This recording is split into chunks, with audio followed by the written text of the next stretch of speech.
বিশ্বাস, সম্মান আর সহযোগিতায় গড়ে উঠুক একটি সুস্থ সম্পর্ক। একটি সুস্থ সম্পর্কের কয়েকটি লক্ষণ রয়েছে। প্রথমত, একজন অপরজনকে বিশ্বাস করবে। দ্বিতীয়ত, একজন আরেকজনকে সম্মান করবে। কেউ যদি কোনো কাজ করতে চায়, একে অপরের সঙ্গে পরামর্শ করে সেই কাজের দিকে অগ্রসর হবে। পরামর্শ ছাড়া কেউ কোনো কাজের সিদ্ধান্ত নেবে না। যদিও কখনো কেউ কোনো কাজের সিদ্ধান্ত নিয়ে ফেলে, সেই সিদ্ধান্তের প্রতি আরেকজন সম্মান দেখাবে।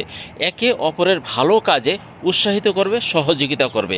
এটাই হচ্ছে একটি সুস্থ সম্পর্কের লক্ষণ। আরও অনেকগুলো লক্ষণ রয়েছে, যেমন অন্য মানুষের কথায় কেউ কাউকে সন্দেহ করবে না, কারণ সন্দেহটা খুব খারাপ জিনিস। যেখানে সন্দেহ ঢুকে যায়, সেখানে কখনো সম্পর্ক টিকে থাকতে পারে না। একজন আরেকজনের সঙ্গে কখনোই কোনো কাজেই মিথ্যার আশ্রয় নেবে না। মিথ্যার আশ্রয় যদি নেওয়া হয়, তাহলে সেই সম্পর্কে কোনো দিনও টিকে থাকবে না, সেই সম্পর্কের মধ্যে ফাটল ধরবে। এইটাই 100% সত্য কথা। এই লক্ষণগুলি যদি আপনাদের মাঝে থাকে, তাহলে আপনি ধরে নিতে পারেন আপনাদের সম্পর্কটা এখনও সুস্থ রয়েছে। আর এই সম্পর্কটা সুস্থ রাখতে হলে, টিকিয়ে রাখতে হলে অবশ্যই এই অপশনগুলির কোনো বিকল্প নাই। আর আপনাদের মাঝে যত ধরনের বিপদ আপদ আসুক না কেন, আপনারা একে অপরের সহযোগিতা করবেন এবং পাশে থাকবেন। যদি এই লক্ষণগুলি যদি আপনাদের মাঝে না থাকে, তাহলে আপনি বুঝে নেবেন যে আপনি যদি কোনো বিপদে পড়েন, দেখবেন আপনার যে সঙ্গী রয়েছে সে আপনাকে ছেড়ে চলে যাবে। কেননা আপনার কাছে যখন টাকা পয়সা না থাকবে, তখন আপনাকে সে ছেড়ে চলে যাবে। কেন? সে সম্পর্কটাকে মূল্যায়ন করে না, সে মূল্যায়ন করে টাকাকে। ঠিক তেমনি একজন আরেকজনের প্রতি আস্থা বিশ্বাস যদি না থাকে, একে অপরের সঙ্গে বাইরের কোনো মানুষের সঙ্গে কথা বলছে, সেখানে আপনার ভিতরে সন্দেহ ঢুকে যাবে। আর এই সন্দেহটাই হচ্ছে সবচেয়ে খারাপ জিনিস। অতএব কেউ কাউকে সন্দেহ করা যাবে না। একজন আরেকজনের প্রতি অটুট বিশ্বাস থাকতে হবে, ভালোবাসা থাকতে হবে। যদি সেটা না থাকে, তাহলে সেই সম্পর্ক কখনোই টেকে না।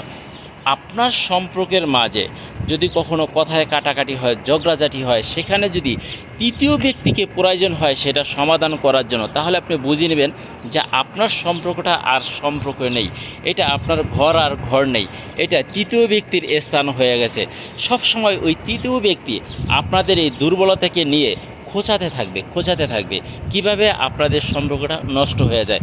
কখনোই এই কাজটি করবে না। আপনাদের মাঝে সমস্যা হতেই পারে, সমস্যা মানুষ আছে, মানুষের সমস্যা থাকবে, এইটাই স্বাভাবিক।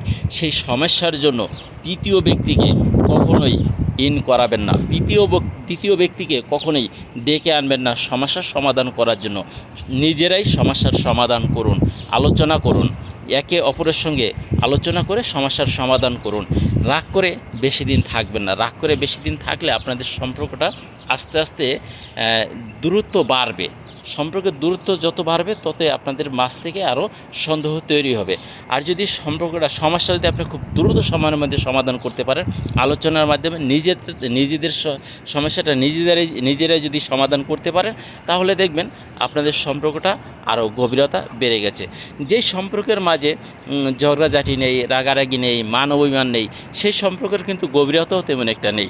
যেই সম্পর্কের মাঝে মান অভিমান রয়েছে, সেই সম্পর্কের গভীরতাও কিন্তু অনেকটা বেশি রয়েছে।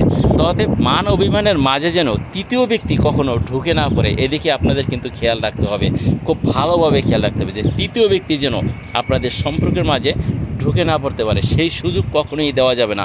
যদি দেখেন একজন খুব রাগ করে বসে আছে, বা রাগ করে আপনার সঙ্গে কথা বলছে না, বা কোনো কারণে তৃতীয় ব্যক্তির শরণাপন্ন হচ্ছে, তাহলে অবশ্যই আপনি নিজে থেকে স্যাক্রিফাইস করুন, তার সঙ্গে কথা বলুন, তার রাগ ভাঙানোর চেষ্টা করুন। তৃতীয় ব্যক্তিকে ঢুকতে দেবেন না।